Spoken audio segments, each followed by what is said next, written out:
Vishal Chhabra academy once again welcomes you all. हम लोग series of classes लेके चल रहे हैं 9, 10, 11, 12 चैप्टर वाइज। तो क्लास 12 का हम लोग चैप्टर नंबर 3 कर रहे हैं बायो का। आज इसका पार्ट 2 है। लास्ट पार्ट में हम लोगों ने मेल रिप्रोडक्टिव सिस्टम पढ़ा था, एक्सेसरी ग्लैंड्स पढ़ी थी। ठीक है, आप कहोगे तो उसका लिंक मैं इस वीडियो के बाद भी डाल दूंगी ताकि आप लोगों को प्रॉब्लम ना हो और वो कॉन्टिन्यूटी में रहे। ठीक है, तो आज हम लोग फीमेल रिप्रोडक्टिव सिस्टम पढ़ेंगे। जिससे पहला आ जाता है प्राइमरी सेक्स ऑर्गन है ओवरी। ठीक है, सेकेंडरी सेक्स ऑर्गन्स में आ जाती हैं एक्सेसरी डक्ट्स, जिसमें पेयर ऑफ ओविडक्ट्स आ जाते हैं, यूट्रस आता है, सर्विक्स आता है और विजाइना आता है, राइट। और एक्सेसरी ग्लैंड जो होती है वो मेमरी ग्लैंड होती है और जो एक्सटर्नल जेनेटिलिया होते हैं वो वल्वा होता है। ठीक है, as you know it is not possible to draw such a colourful diagram on the white board, so will switch over to the NCERT। वहाँ पे हम डायग्राम पे फोकस करेंगे और मैं आपको वहाँ पे एक्सप्लेन करूँगी। ठीक है, हम लोगों ने अभी बोर्ड पे, वाइट बोर्ड पे ये देखा कि जो फीमेल रिप्रोडक्टिव सिस्टम है वो उसमें प्राइमरी सेक्स ऑर्गन्स होते हैं, सेकेंडरी सेक्स ऑर्गन्स होते हैं और एक्सटर्नल जेनेटिलिया होते हैं। ठीक है, अब एक्चुअली वहाँ पे इतना कलरफुल डायग्राम आपको नहीं मिल पाता, तो we have again come to the NCERT। हम वहाँ पे आ गए हैं और हम लोग डिटेल में उसको पढ़ेंगे। ओके, तो विल स्टार्ट विद ओवरीज, जो कि हमारे प्राइमरी सेक्स ऑर्गन्स हैं एक फीमेल के। ओवरीज जो हैं they are the primary female sex organs that produce the female gametes. Ovaries क्या करते हैं? फीमेल गैमीट्स प्रोड्यूस करते हैं जिनको कि ओवम कहा जाता है। एंड सेवरल स्टेरॉयड हार्मोन्स, और बहुत सारे हार्मोन्स भी रिलीज करते हैं जिनको कि ओवोरियन हार्मोन्स कहा जाता है। ठीक है, ovaries are located one on each side of the lower abdomen. जो ओवरीज हैं वो देखिए यहाँ पर और ये यहाँ पर। ठीक है, ओवरीज जो हैं they are located one on each side of the lower abdomen and remain attach to the pelvic wall and uterus by ovarian ligaments. और नेचुरली ये जब जुड़े होते हैं तो ये किससे जुड़े होते हैं? ओवोरियन लिगामेंट से। लिगामेंट्स क्या होते हैं हमें मालूम है ना, जो कि दो ऑर्गन्स, दो चीज़ों को अटैच करते हैं। जैसे हमारा जो ईयर है, ईयर लोब होता है, तो वहाँ पे वो भी लिगामेंट्स का बना होता है। ठीक है, हमारी बॉडी में भी काफ़ी लिगामेंट्स होते हैं जो जॉइन करते हैं मसल टू बोन भी। ओके, तो वो उसको हम लिगामेंट्स कहते हैं। तो अब यह है कि each ovary is almond like flattened body. आप देख ही रहे हैं कि आलमंड लाइक फ्लैटेंड बॉडी है ये ovary, measuring about 2 to 4 centimetres in length. अगर स्केल का वो देखा जाए तो 2 से 4 सेंटीमीटर से ज़्यादा ये नहीं होता। The outer region of the ovary is compose of developing follicles. मतलब जो इसका आउटर रीजन है सारा वो डेवलपिंग फॉलिकल्स का बना होता है। And the middle region forms a stroma, और जो मिडल रीजन है वो किसका बना होता है? स्ट्रोमा का, जिसमें कि कनेक्टिव टिश्यू होते हैं, ब्लड वेसल्स होती हैं और मैच्योर फॉलिकल्स होते हैं। ओके, ठीक है, उसमें बीच वाले हिस्से में क्या होता है? बीच वाले हिस्से में क्या होता है? कनेक्टिव टिश्यू होते हैं, ब्लड वेसल्स होते हैं और मैच्योर फॉलिकल्स होते हैं। और जो साइड वाला रीजन है उसमें क्या होते हैं? डेवलपिंग फॉलिकल्स होते हैं। यहाँ पे मैच्योर, यहाँ पे developing. Okay, the stroma is divided, जो ये स्ट्रोमा है बीच का, that is divided into 2 regions. ये 2 रीजन्स का बना होता है। एक को कहते हैं हम कॉर्टेक्स और एक को हम कहते हैं मेड्यूला। ठीक है, और इसको कहते हैं पेरिफेरल कॉर्टेक्स और इसको कहते हैं इनर मेड्यूला। ओके, यहाँ तक सबको समझ आ गया कि ओवरीज जो होते हैं 2 से लेकर 4 सेंटीमीटर्स इन लेंथ में होते हैं और lower side of the abdomen में होते हैं, लिगामेंट से अटैच होते हैं बाकी ऑर्गन से, यूट्रस वगैरह से। और इसके 2 पार्ट्स होते हैं, एक पेरिफेरल पार्ट होता है, एक इंटरनल पार्ट होता है। इंटरनल पार्ट को के अंदर ब्लड वेसल्स, कनेक्टिव टिश्यू और मैच्योर फॉलिकल्स होते हैं। और स्ट्रोमा को 2 पार्ट में डिवाइड किया जाता है, पहला कॉर्टेक्स और दूसरा मेडुला। ओके, यहाँ तक सबको क्लियर है। अब आएगा ओविडक्ट्स। ओविडक्ट्स या फेलोपियन ट्यूब्स। ये देखिए फेलोपियन ट्यूब्स आपको नज़र आ रही हैं, ये वाली है फेलोपियन ट्यूब और ये वाली फेलोपियन ट्यूब है। These are 2 small tubes 10 to 12 centimetres in length. ये कितने सेंटीमीटर्स की होती है? 10 से 12 सेंटीमीटर की होती है। Lying on the either side of the uterus near the kidney. आप देखो कि यूट्रस के दोनों साइड्स पर होती है ये और किडनी के पास होती है। Okay, the opening of the fallopian tube is expanded into funnel shaped infundibulum. इसका जो ये पार्ट है, ये देखो ये वाला जो पार्ट है ना, ये वाला जो पार्ट है ये फनल शेप है और इसको हम क्या कहते हैं? Infundibulum. The end of the infundibulum has finger like projections called fimbriae. अब ये आपको ये फिंगर लाइक प्रोजेक्शंस नज़र आ रहे हैं, ठीक है ना, ये नज़र आ रहे हैं ना, ये फिंगर लाइक, इसको क्या कहा जाता है, fimbriae. They move closer to the ovaries at ovulation to collect the ovum after ovulation. ये क्या है, they move closer to the ovaries, मतलब ये ओवरीज के बिल्कुल पास नज़र आ रहे हैं। एट द ओव्यूलेशन, जब ओव्यूलेशन में क्या होता है, एग रिलीज होता है, तो यहाँ से जो एग रिलीज होता है वो ये कैच कर लेते हैं, ठीक है, जो यहाँ से एग्स रिलीज होते हैं वो यहाँ से कैच होता है। The infundibulum leads to a wider part of the oviduct called the ampulla. और जो ये इनफंडिबुलम है वो क्या करता है, कहाँ पे जाता है, पार्ट में सेकेंड पार्ट जो इसका होता है उसको क्या कहते हैं, एम्प्यूला। और isthmus is the last part, जो ये वाला है सबसे एंटीरियर वाला, ये इस्थमस है, ठीक है, और ये एम्प्यूला है, जो बीच वाला पार्ट है इसका, ये इन्होंने वो नहीं किया हुआ शायद, लेबल नहीं किया हुआ, और ये वाला जो पार्ट है वो इनफंडिबुलम। अब आपको सबको समझ आ गया कि फेलोपियन ट्यूब्स में 3 पार्ट हो जाते हैं। पहला इनफंडिबुलम होता है जिसमें कि फिंगर लाइक प्रोजेक्शंस होती है, जिसको कि फिम्ब्री कहते हैं, ठीक है, जो फिम्ब्री होती है वो कैच करती है उन एग्स को जो कि ओवरी रिलीज करता है। उसके बाद सेकेंड पार्ट फेलोपियन ट्यूब का होता है जिसको एम्प्यूला कहा जाता है, और थर्ड पार्ट इस्थमस होता है, ठीक है।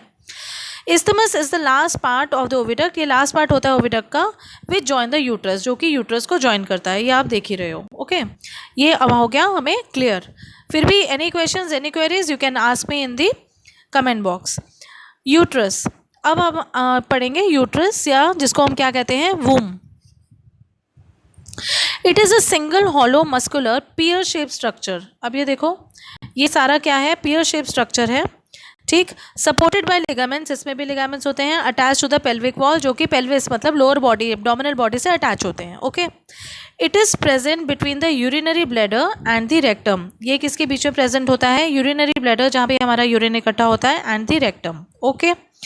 The lower part of the uterus is very narrow, जो लोअर पार्ट है उसका यूट्रस का वो काफ़ी नैरो होता है, and is called as cervix, और उसको क्या कहा जाता है, सर्विक्स। ये देखो, ये है जो लोअर पार्ट है इसका, ये काफ़ी नैरो है और उसको हम क्या कहते हैं, cervix. The cavity of the cervix is called cervical canal, इसकी जो कैविटी होती है, जो ये वाली कैविटी है सारी, इसको हम क्या कहते हैं, सर्वाइकल कैनाल, राइट।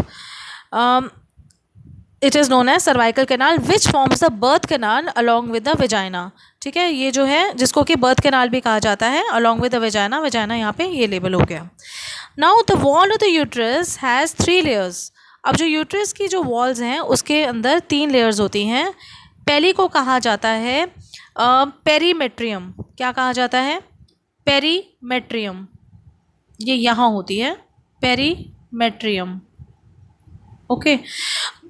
ये आउटर लेयर होती है सबसे बाहर वाली, और ये थिन होती है, कवरिंग द यूट्रीन वॉल, ये यूट्रस की वॉल को कवर करती है।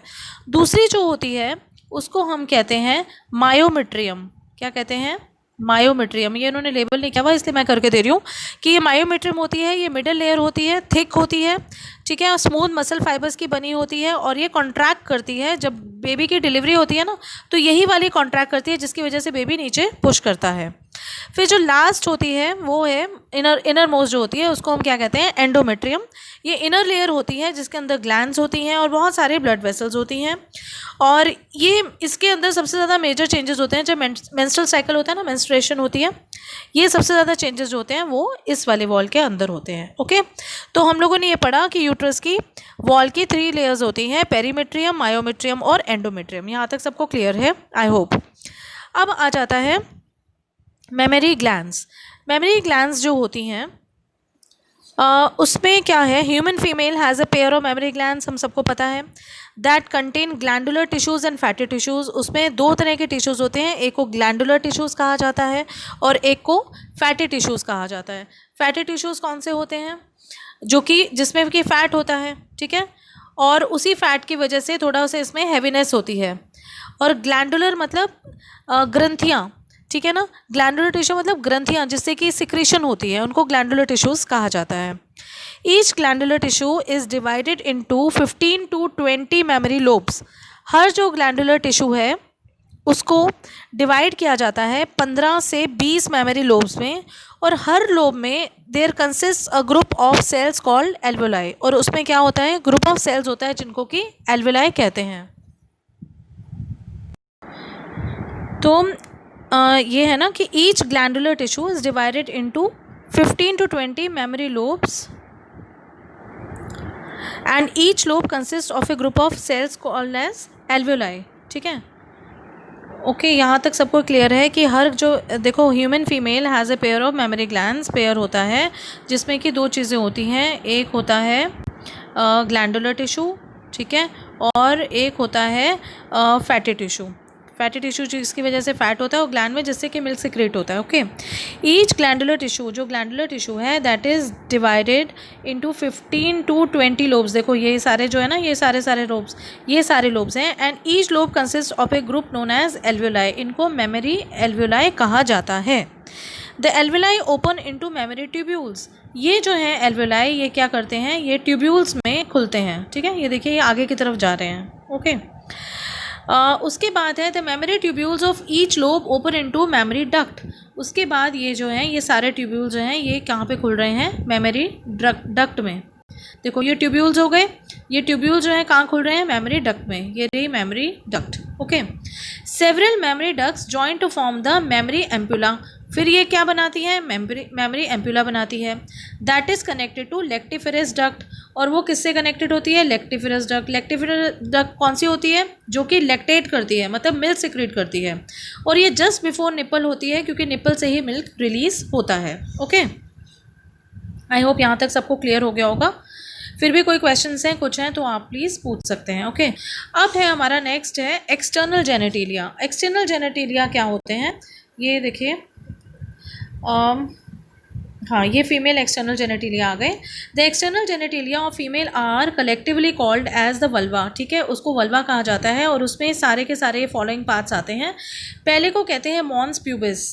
पहले को क्या कहते हैं, मॉन्स प्यूबिस। मॉन्स प्यूबिस क्या होता है, जिसमें कि कुशन होता है, फैटी टिश्यू होता है, जिसमें स्किन भी होती है और हेयर भी होते हैं। ठीक है, that is the outer most part of the female genital system. Okay, उसके बाद आ जाता है लेबिया मेजोरा। लेबिया मेजोरा जो है, जो दो फ्लैशी फोल्ड्स होते हैं फैटी टिश्यूज़ के, उनको लेबिया मेजोरा कहा जाता है। वो ये रहा, यहाँ पे देखो ये लेबिया मेजोरा है, जो फ्लैशी लोब्स होते हैं फैटी टिश्यू के, जो एक्सटेंड करते हैं नीचे की, that from the mons pubis and surround the vaginal opening. और वेजाइनल ओपनिंग से ऊपर की साइड पे होते हैं, ऐसे फिंगर लाइक लोब्स जैसे ऐसे होते हैं। ओके, ये जो लोब्स टाइप होते हैं इनको लेबिया मेजोरा कहा जाता है। Just inside the labia majora are the labia minora. और उसी लेबिया मेजोरा के अंदर जो होता है वो क्या होता है, लेबिया माइनोरा, ये जो आपको यहाँ पे नज़र आ रहा है। Which enclose the vestibule containing and tining opening of urethra. और उसके वो नीचे जाके कहाँ पे जाता है, यूरिथ्रा में जाता है और माउथ ऑफ वेजाइना में जाता है। ठीक है, ये वाला जो माउथ है ये वेजाइना में जाता है। फिर आ जाता है क्लिटोरिस। क्लिटोरिस जो है वो ये है, it is a finger like structure which lies at the upper junction of the two labia minora. Labia minora के जस्ट ऊपर की साइड होता है और यूरिथ्रल ओपनिंग के ऊपर होता है। अच्छा, ये हो जाती है, ये हो गई आपकी, ये वेजाइनल ओपनिंग हो गई। A thin mucous membrane that covers the vaginal opening. ये वेजाइनल ओपनिंग है, ये वाली, ठीक है, ये वाली जो वेजाइनल ओपनिंग है, इसके अंदर क्या होता है कि एक म्यूकस मेम्ब्रेन होती है, या तो वो पार्टली होती है या फिर एंटायर होती है, जिसको कि हाइमन कहते हैं। क्या कहते हैं, हाइमन। और ये जो हाइमन होती है, इसको जनरली ये ब्रेकअप हो जाती है, फर्स्ट इंटरकोर्स होता है या तो तब, नहीं तो स्पोर्ट्स पे साइकिलिंग करते हुए या गिरते हुए हो जाती है। तो प्रेजेंस या एब्सेंस होना हाइमन की, इससे ऐसा कुछ पता नहीं चलता कि द गर्ल इज़ वर्जिन और not, that is just baseless, उसका कोई आधार नहीं है। ठीक है, तो ये हम हो गए फीमेल के external genitalia. Right, I hope कि यहाँ तक सबको समझ आ गया होगा। अब हम नेक्स्ट पार्ट में गैमेटोजेनेसिस करेंगे और एक बार इसको थोड़ा सा रिवाइज कर लेंगे। फिर भी कोई क्वेश्चंस, कोई भी क्वेरीज हो, you can ask me in the comment box. Okay, and these are, I have already taken all these things. जो भी मैंने पढ़ाया है बिल्कुल NCERT से पढ़ाया है, आप उसी को फॉलो करिए। और आपको अगर कुछ समझ में आया है, कुछ अच्छा लगा है, क्लास आपको समझ में आई है, तो प्लीज़ लाइक करिए, शेयर करिए और सब्सक्राइब कीजिए ताकि और बच्चों को भी समझ आ सके और उनकी भलाई भी हो सके। Okay, take care, bye bye.